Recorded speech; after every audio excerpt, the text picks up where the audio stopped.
Microphone. What is up, everybody? Thank you all for being here. CG Weekly number 216, and sort of returning to my roots, streaming to YouTube. Yeah. Tried this a long time ago, but got to start a little early this time. So, hey, I figured let's stream to YouTube today. I just pulled a Ludwig. I'm not leaving Twitch, no. Watching from the Netherlands. Hey! Welcome. Welcome, Kryptonic. Welcome, Balsonic. Gooseman Zero. It's good to see you. Antonio Diaz. Joey D. Mr. Ryu Dragon. Always a pleasure. And, let's see. Festizio in the house, of course. Hydro? Oh, right. Yes. Welcome. I'm not used to seeing you as Gooseman Zero. But yes, I mean, I am used to seeing that name. I'm just not used to seeing that in chat. That's what I meant. NVIDIA will be like, musical note, the FTC won't let me be. Okay. I get you. Is this going to be a thing? Because PodChamp, are we converting over?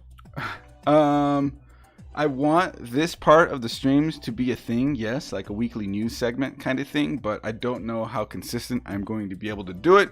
However, I wanted to do it tonight for everybody, and hey, who knows if I am able to keep doing it. We shall see. Oops.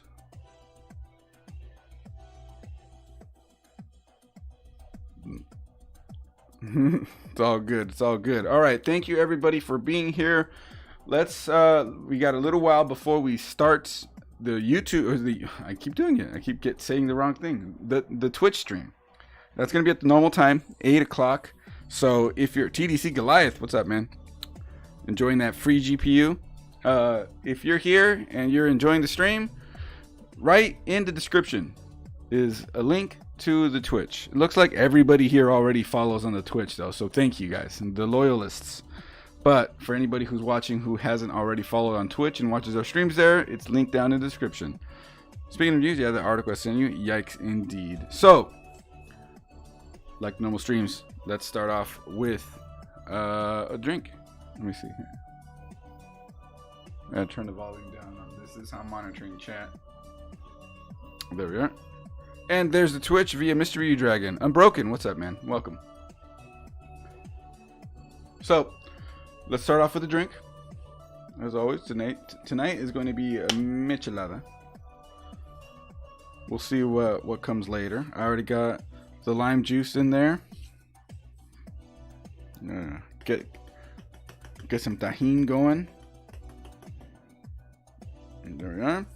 So from what I understand, this pre-stream is going to keep happening as long as Shorty allows it. Not quite. That's not quite it.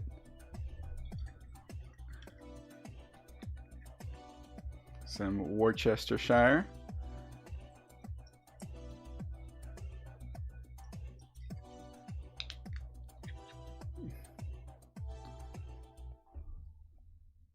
The Clamato. I think this is it, though. I don't know if I'm going to put all of this. Nope, not. There's enough for maybe one more. Okay. Where's my thing? So it's up to Shorty then. No, it just depends on scheduling. It's really what it is. Timing and scheduling.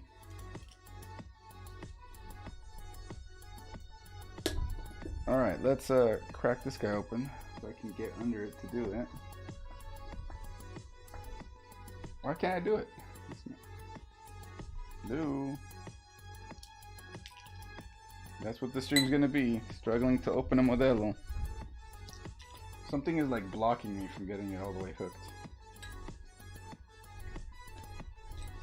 Where's my other bottle opener that I would keep in here? There we go. Always has been.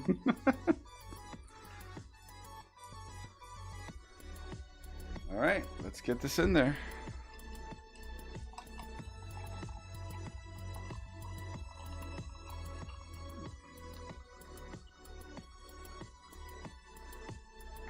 I need something to mix with. I'll be right back. 1 second.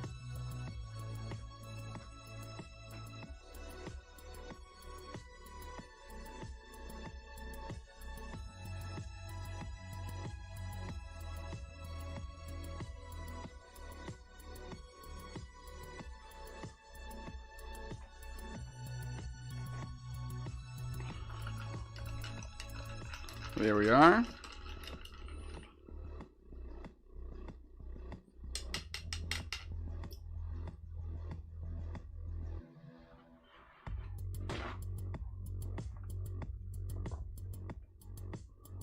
Got that. Shop towel. Perfect. Right there. Perfect. I turn 21 tomorrow, so next time you come down, we're sipping. Hell yeah, dude. We'll go to that gin place.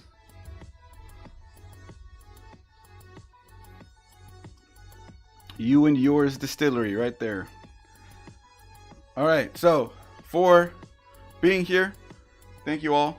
And I'd like to say cheers to all of you.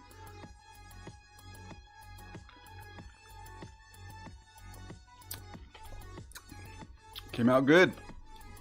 Shorty.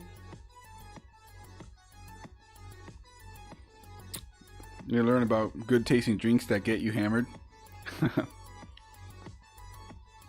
Oh, God.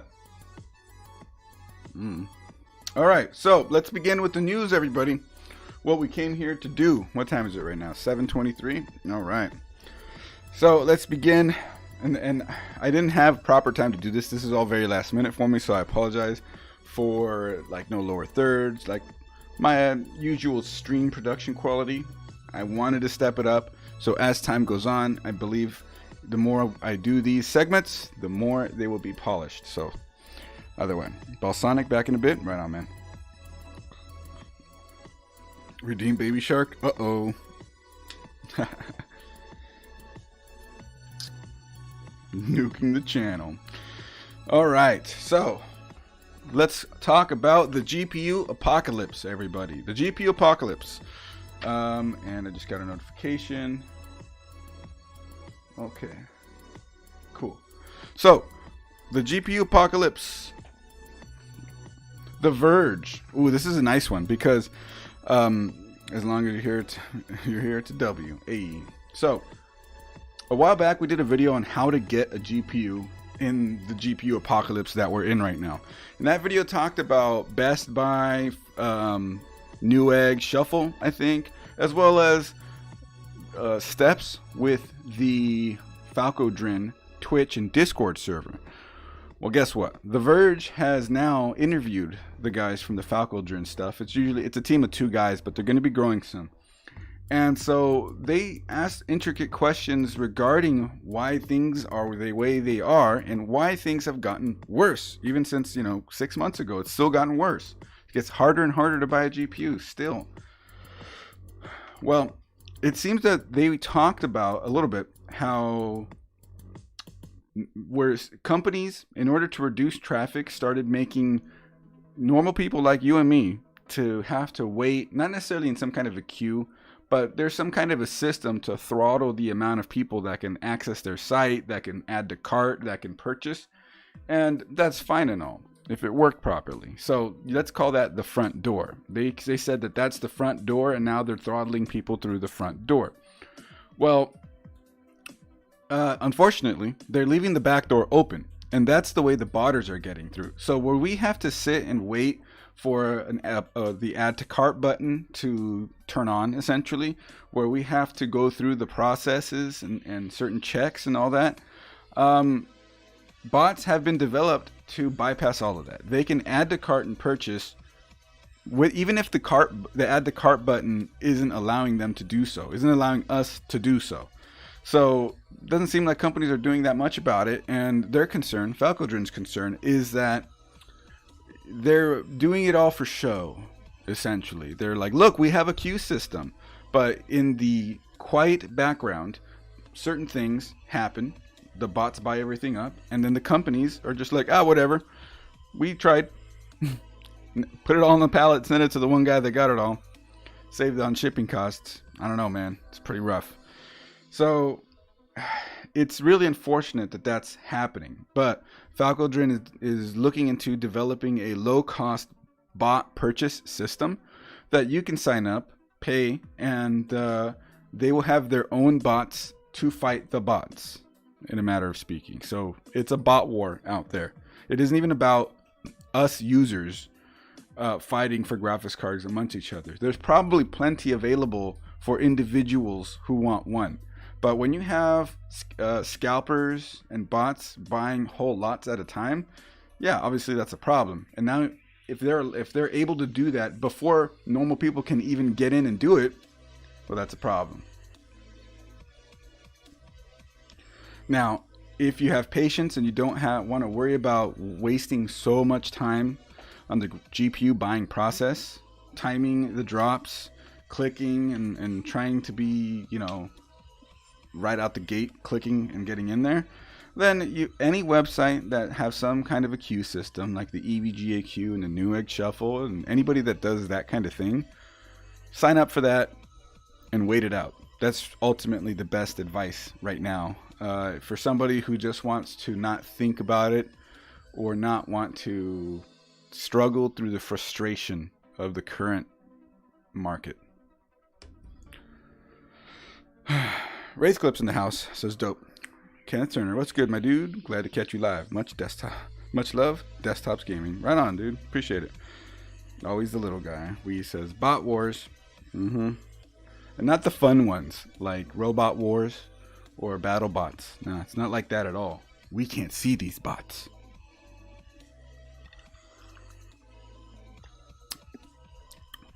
What about a pre-built? Here's an interesting point that you bring up. Some bots are starting to buy those up too. Scalpers are starting to buy those up too. And the Falcodrin Discord is now starting to track pre-built drops.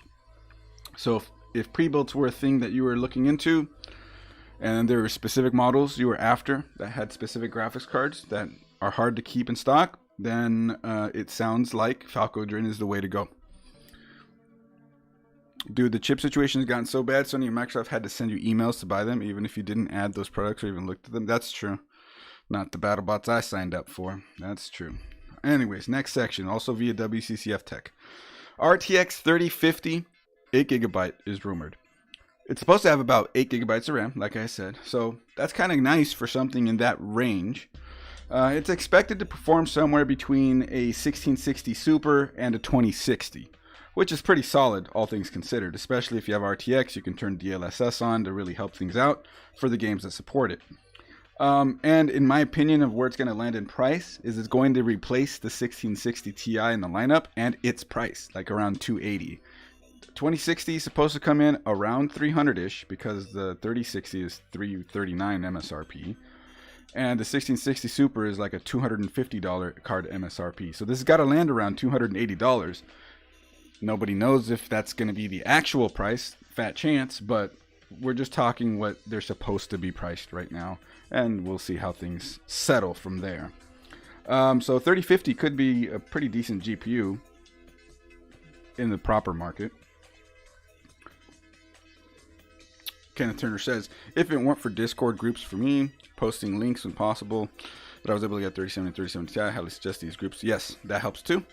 So far, one from Amazon, one from Best Buy, but still got super lucky both times. Yes, we've gotten a graphics card from Amazon, we've gotten a graphics card from Best Buy, and we've gotten a graphics card from Newegg Shuffle. So, it works sometimes. We says, buy a pre-built, yoink card, put in a lower card, resell pre-built. What's funny is that Comp TV Lee is actually going to be doing that, but is thinking about making a video going over exactly that. So, hopefully he does, because it's been a while since he's put out a video. Gooseman says, pre-builts use more generic parts than if made, but they're only, but that depends on the OEM. We bought a pre-built from Skytech, and Skytech uses name brand off-the-shelf parts for their builds. They're not the highest end of those name brand parts, but I recognize every name in one of their systems. Okay, moving on. So I mentioned the RTX 3050. The WCCF Tech also put out that the RX 6500 XT is supposedly launching in January, and the 6400 is launching in March. Now, it sounds like both of those are supposed to be 4GB cards, which that's tough because 4 gigs doesn't seem like it's going to be enough, even at 1080p nowadays. So I guess it remains to be seen, because it's weird that they're doing that, because even AMD themselves have come up and said that 4 gigs is not enough anymore. Like there was I believe, I don't know, maybe it's when the 6000 series initially dropped, but there's a press release where AMD said 4 gigs not enough for VRAM anymore.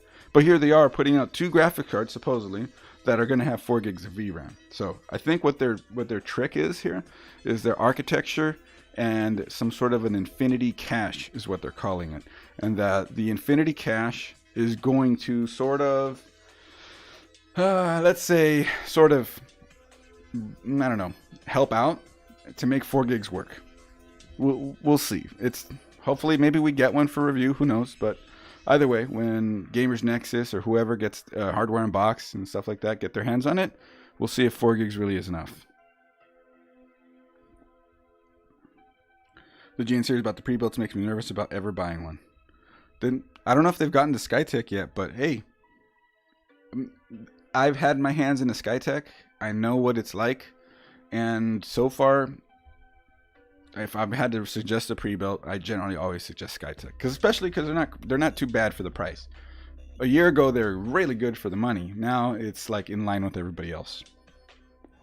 Since tech YouTubers can't do too many builds, as many aren't interested, not many can buy in, would you consider doing a video on your workflow? My editing workflow?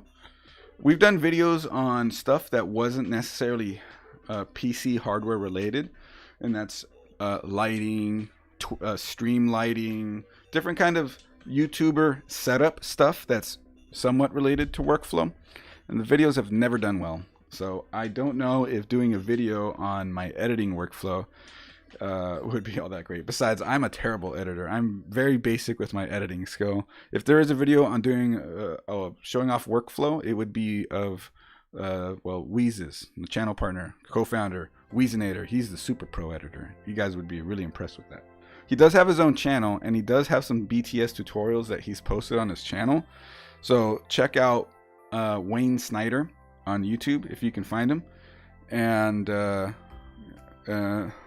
okay, this is me waving at Nerd on a Budget since he can't hear me. Okay, so yeah, anyways, Wayne Snyder has something you guys can check out, and yeah.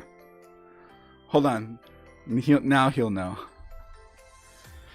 These 4 gig cards will be for these low-end pre-builts. There's always a market for that. Yeah, but they're supposed to be entry-level 1080p gaming cards. So they're basically replacing the RX 570, in my opinion. And those... I don't know. Those are still really good cards for the money. So if you're replacing that kind of card, then I don't know if I would necessarily call it like pre-built, aimed for just the pre-built and stuff like that. But okay, that would be a good one to find it in pre-built. No way I have wireless earbud. It'd make it look just like a hearing aid, so you could always be listening to something. And how I can rewind. All right. I like how I was able to skip through the ad after 5 seconds. Nice. Yes. He's here talking about why these things are nice on YouTube versus Twitch. Yeah. I mentioned this in my video, by the way. We'll be talking more about streamer news later in this stream. Okay, so onwards. Intel is going to be dropping their Arc 380 graphics card. But here's what's cool.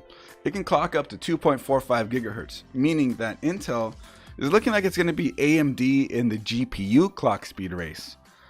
Because 2.45 gigahertz is pretty freaking fast for a graphics card.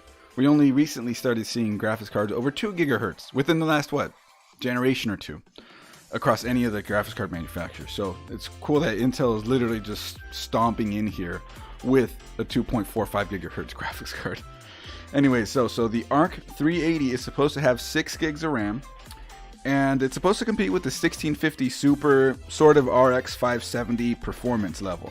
So entry level 1080p.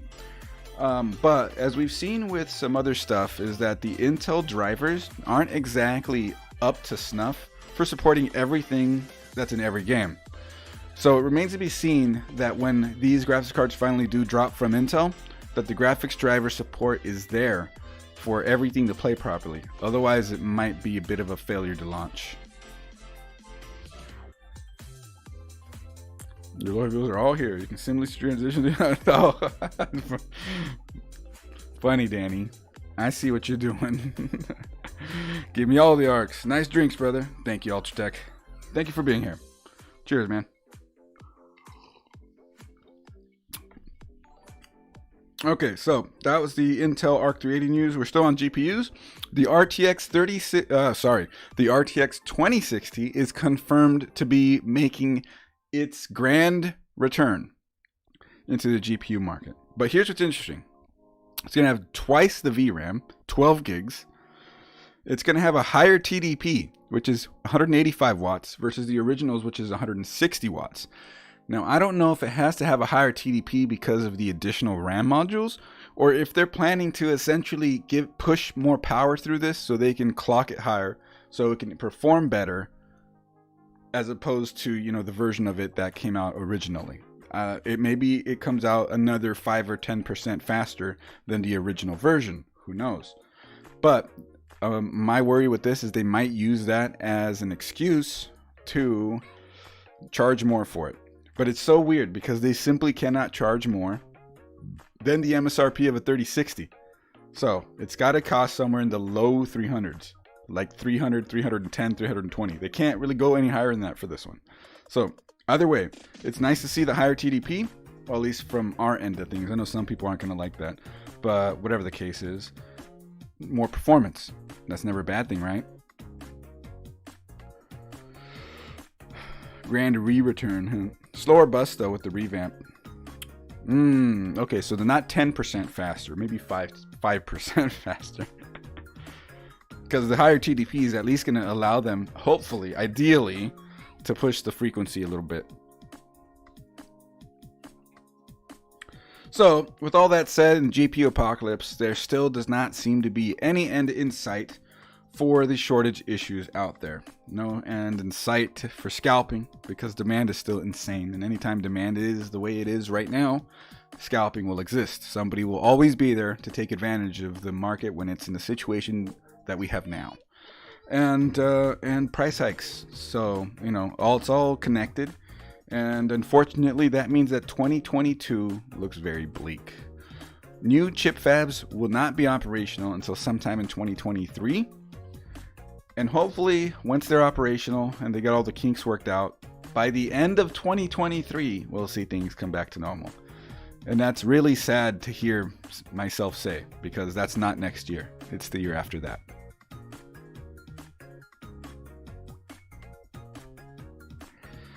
Next. Actually, I need a sip after saying that.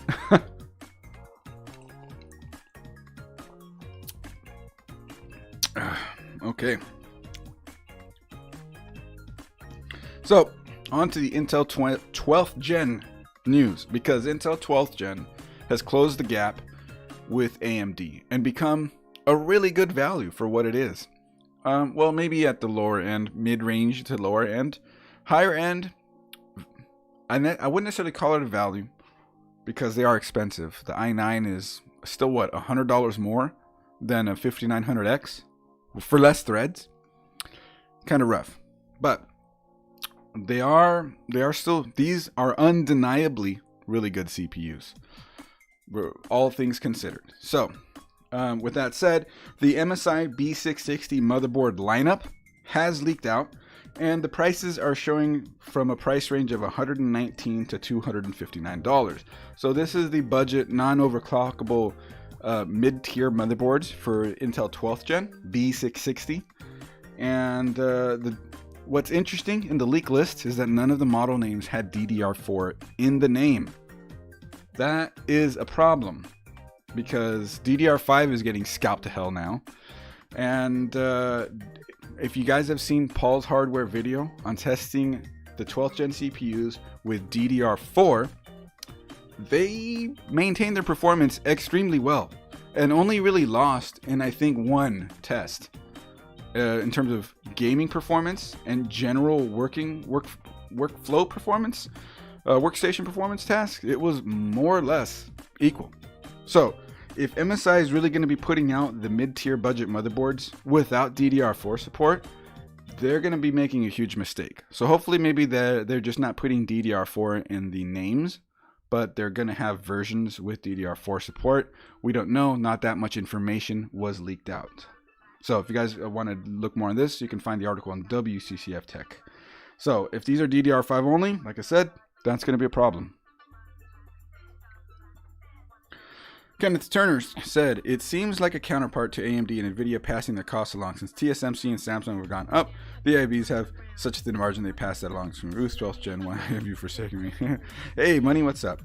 So what Kenneth Turner is saying is that TSMC parts costs have gone up, and the way that business operates is that when when costs go up, generally what happens is that all those costs get passed down to the consumer.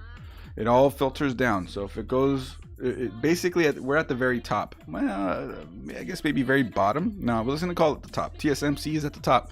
Then it goes to they make the actual chips, and then it goes to another stage, and then another stage, and another stage. If it gets marked up here, all that will come down to the very bottom where we are to buy that. So we have to eat the costs, because most businesses won't eat the costs, especially for what Kenneth Turner is saying, that if the margin's already so incredibly low that a company raises the cost past the margin of what a company is making, guaranteed they're just going to raise by the equivalent percentage the cost to the consumer. And as if things weren't bad enough, right, everybody?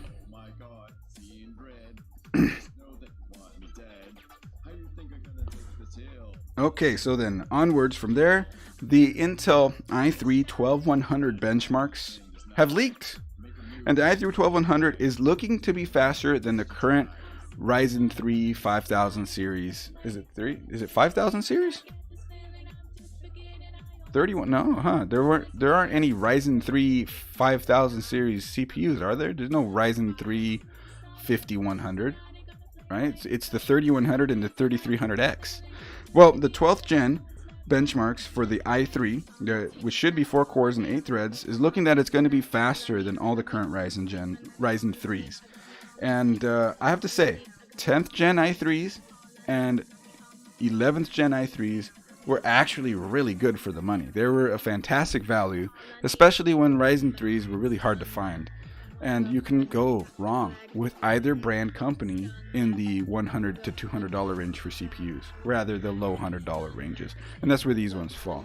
So given the performance uplifts that we've seen with 12th gen, if this ends up costing again in the low hundreds for a 12th gen i3, it's a solid processor, it's a solid buy. That means you're going to spend less than 120-ish to get a CPU that outperforms an i7 7700K, and the other i3s already were matching it, and so this will beat that. And that used to be what, $400 processor.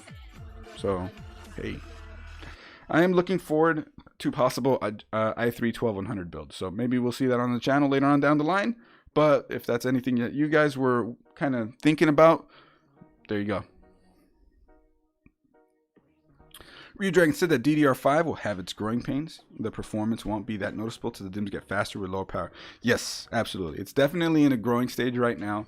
DDR4 had the same problems, especially back when like X99 came out with Haswell E and Broadwell, that DDR4 was just okay. It needed time to mature, and DDR5, when it matures, is going to be a speed demon. However, putting DDR4 on a 12th gen CPU right now, you're still going to get amazing performance. So it's hard to go wrong with that if you need to. Money says YouTube number one. The 3100 was unicorn. 12th gen, and no, it's the 3300X that was the unicorn. The 3100 was the easy one to get. I got two 3100 boxes right up there. You can see the threes right there. The 3300X, that's the good one. Well, not the good one. That one was the unicorn.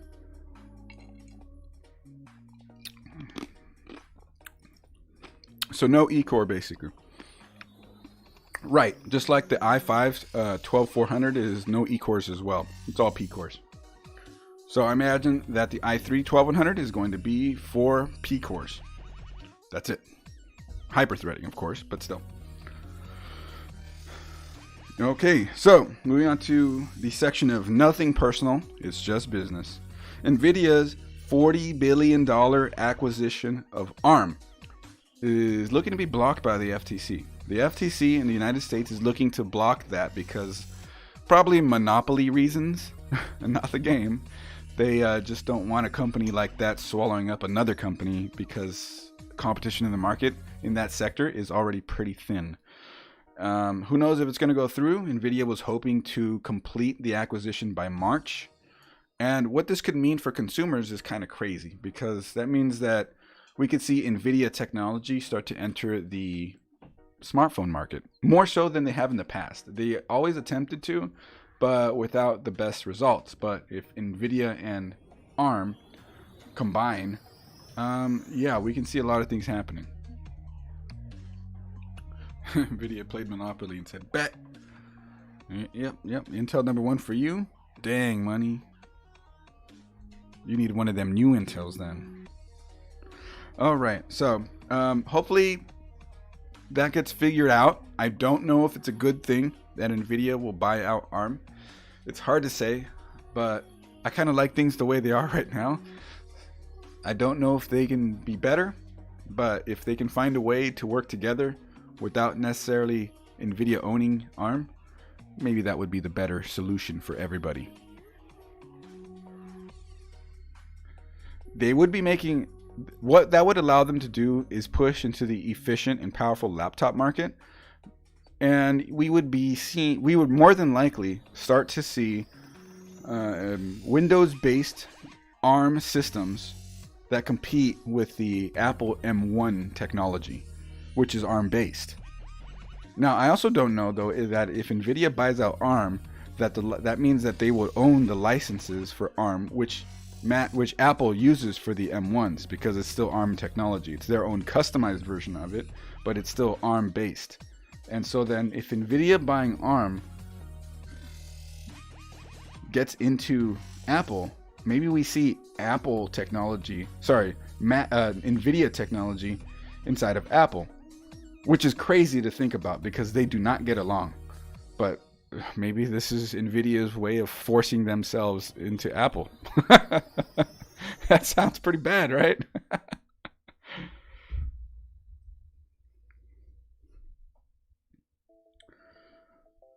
All right. Another bit of news. Intel wants chip fabs run by U.S. companies such as themselves, Micron, and Qualcomm to be subsidized. They say it's going to be like for security reasons, because they say, hey, United States, if you help subsidize our projects to build these fabs here, or really anywhere, but just U.S. run, then we get to keep all the secrets. You know what I mean? It's a security thing.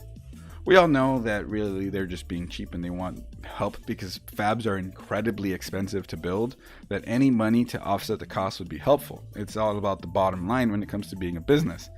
But they're saying that it's security concerns, because if Intel has to put their blueprints in the hands of foreign companies, then industrial espionage, which is a serious thing, can take that.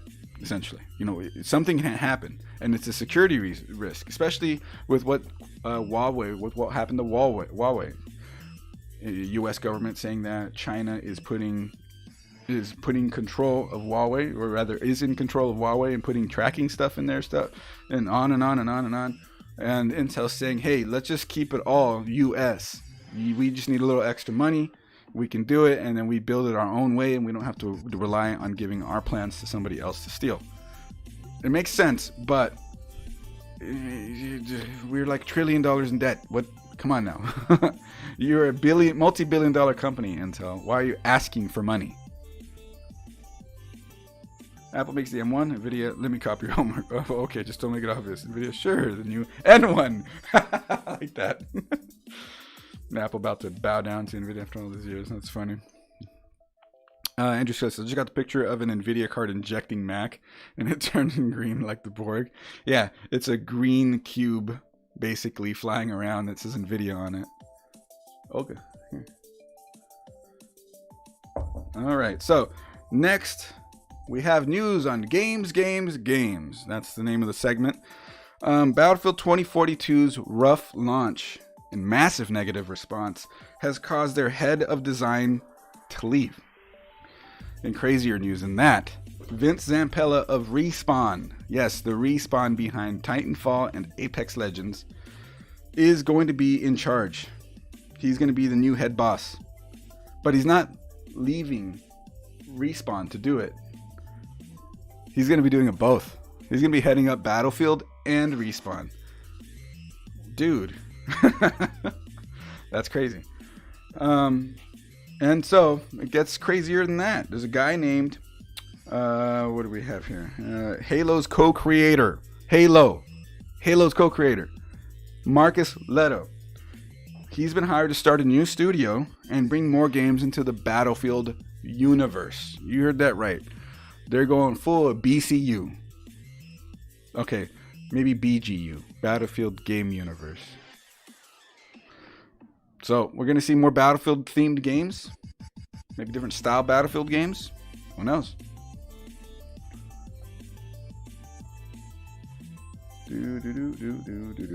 All right, so onwards with that one.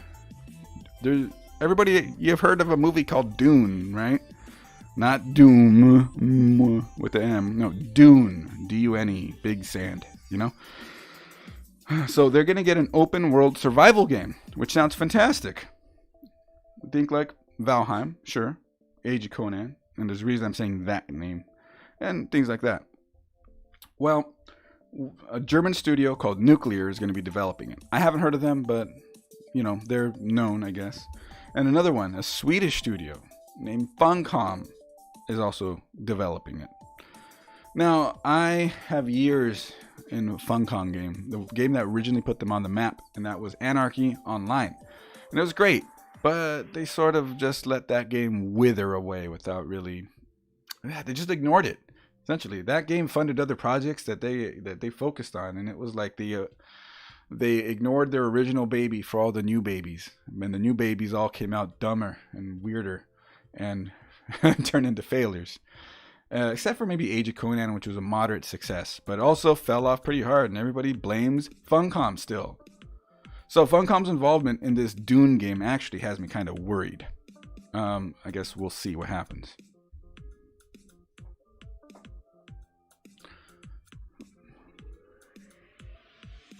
Money said, I'll make the switch to YouTube. I was thinking about the same couple months back, watching Make the Switch, triggering domino effect. It's a new segment. Yeah. Exactly. And we're close to the normal stream start time. So let's keep on going with the news here, everybody. We have the streamer feed news in the streaming area. There's still a lot of polish to go, guys, in case you haven't noticed. So, Ludwig's first week on YouTube. And he already got DMCA'd for Baby Shark. He thought, and he even said it in his video announcing the Switch, he thought that he could play whatever music he wants. And for the most part, he wasn't quite wrong. But there are still some studios out there that don't like it when you use their music. And it turns out, Baby Shark, whoever made that, they don't like it when you use their music. So he was doing a stream, and I was watching some of it. He was doing a stream where he was reviewing old memes and just sort of like talking about them. And one of them was a Baby Shark one, and he played it and whatever. Yeah, that stream got taken down and restricted because of that. On his 4th day after switching to YouTube. Hey, Kenneth. Okay, sounds good. I'll have a look at that later on. Appreciate that. So, there's that. Already DMCA'd, man. So, and then, friend of the channel, Christopher Yee, posted his own take on Ludwig's changeover to YouTube.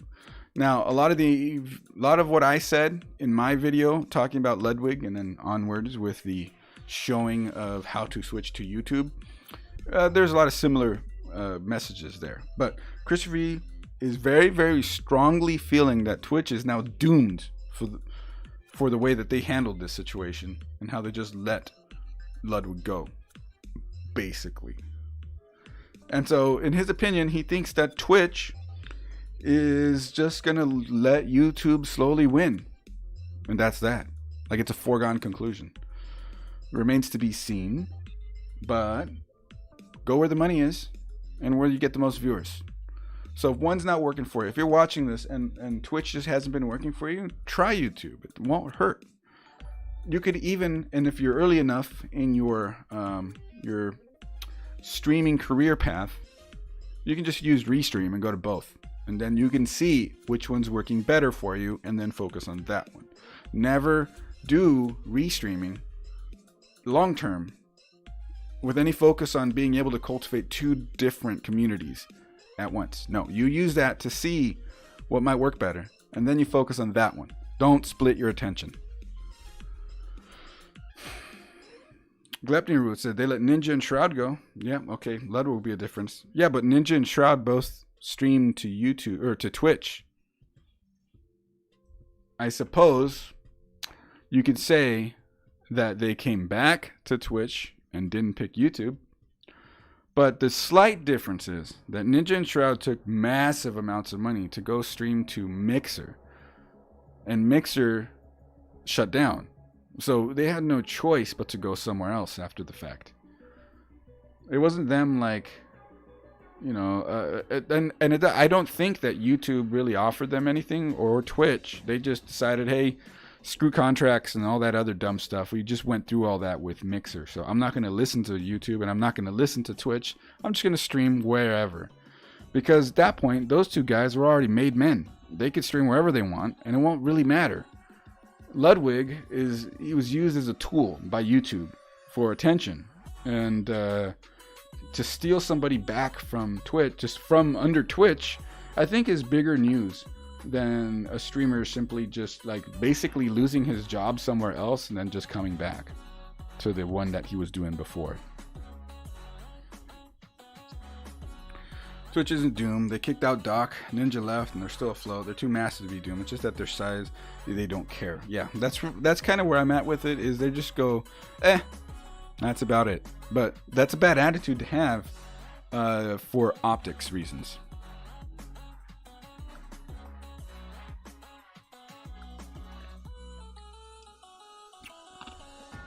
All right, so we have a video talking about the Ludwig situation, as well as talking about how you can also stream to YouTube if you were coming from Twitch or if you were setting it up in OBS. So make sure you guys check that out.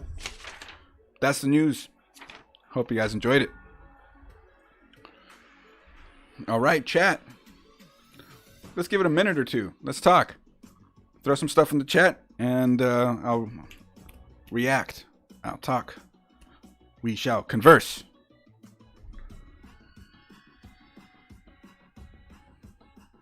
I do want to talk about something, though, and I'm going to bring this up right now. Keep your eyes on our social media.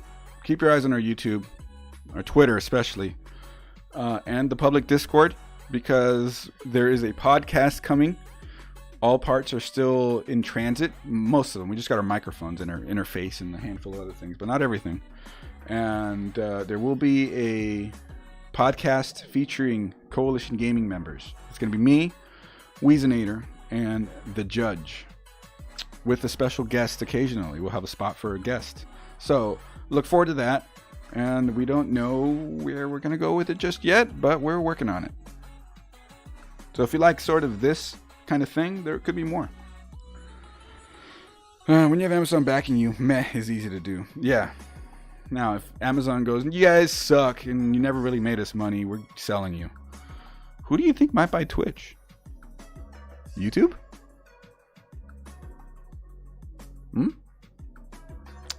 YouTube Shorts. How can you grow?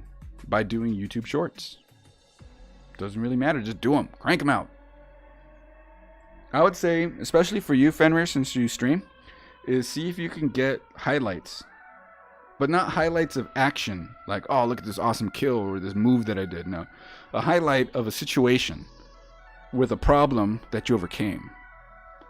Maybe, like, sort of give it a story, like a little tiny story. You know what I mean? And that's it. And if you can turn that into a short, I think that could be compelling.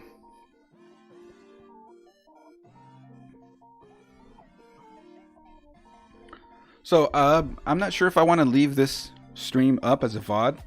I am still really, really weary about the way that YouTube treats streamed content. But I guess we'll see. It's time. It is already past time. It's 8:02. It's time to play some video games, my friends. And continue the tech talk, the AMA, the IRL. Okay, maybe not the IRL. It's that, whatever. I'm just being real. If you guys want to keep talking, you want to keep chatting, you want to talk tech, talk streaming news, talk streaming tips, anything, I'm always reading chat, and even while playing games. And time to link up with some more of the Coalition Gaming crew, and maybe jump into some games over on our Twitch. We are now in our time of our normal Twitch weekly stream. And if you haven't already, hit that Twitch link in the description. Go give us a follow. And I will be live in just a minute as I switch everything over so we can go to Twitch. Andrew Skelly says he was running Cinebench R23 in the background, testing out the new cooler, 64C at 4.3 all core, 50C, 4.6 single core. 4.6, what was it, a 5600X you have? Nice. Very good, dude. Very good. Redragon dropping the Twitch link. One more time, everybody, if you haven't followed us there, go drop a follow on our Twitch, and I'll see you there in just... Wait, hold on. I need to do it like wrestling style. There's the YouTube... There's the Twitch link, everybody. Give a follow. The next stream is just around the bend.